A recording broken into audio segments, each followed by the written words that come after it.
Doctor Strange in the Multiverse of Madness adalah film yang gak masuk akal. Namun demikian, agar kalian gak emosi, darah tinggi, dan juga gak kehilangan konteks masuk akal yang gue maksud, maka gue harapkan juga untuk bersikap adil, yaitu dengan mendengarkan penjelasan gue yang berimbang ini sampai tuntas. Dan ya, berikut adalah review film no spoiler, Doctor Strange in the Multiverse of Madness.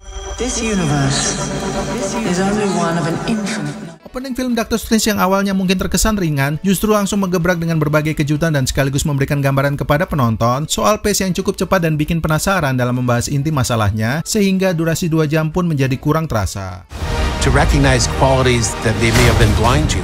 Di dalam trailer maupun bocoran, jika kalian memprediksi dengan mudah bahwa inti masalah yang dihadapi kali ini bakalan soal Wanda yang mencari anak-anaknya melawan Doctor Strange, well, sebenarnya cerita yang ditampilkan tidak sesederhana itu, dan bahkan ada beberapa bagian yang menghadirkan twist menarik. Hal ini karena banyak konflik yang terjadi di dalam diri Doctor Strange, dan juga hancurnya rasa bersalah ini menjadi semakin dilematis saat ia dihadapkan tidak hanya melawan dirinya sendiri, namun juga Wanda yang merupakan sahabatnya. Selain itu, kemunculan karakter America Chavez yang keras kepala pun memberikan bumbu tersendiri, yang terkadang membuat penonton merasa jengkel. Untuk karakter Wong sendiri, meskipun ia seorang Sorcerer Supreme, namun bisa dibilang justru muncul dalam momen-momen penting meski tidak sesering biasanya. Kalau ngomongin soal konteks multiverse yang menjadi tema besarnya di judul, maka gue nggak bisa bicara terlalu banyak karena akan spoiler, tetapi pada intinya pada plot cerita film kali ini lumayan memiliki alur yang susah untuk ditebak. The Illuminati will see you now.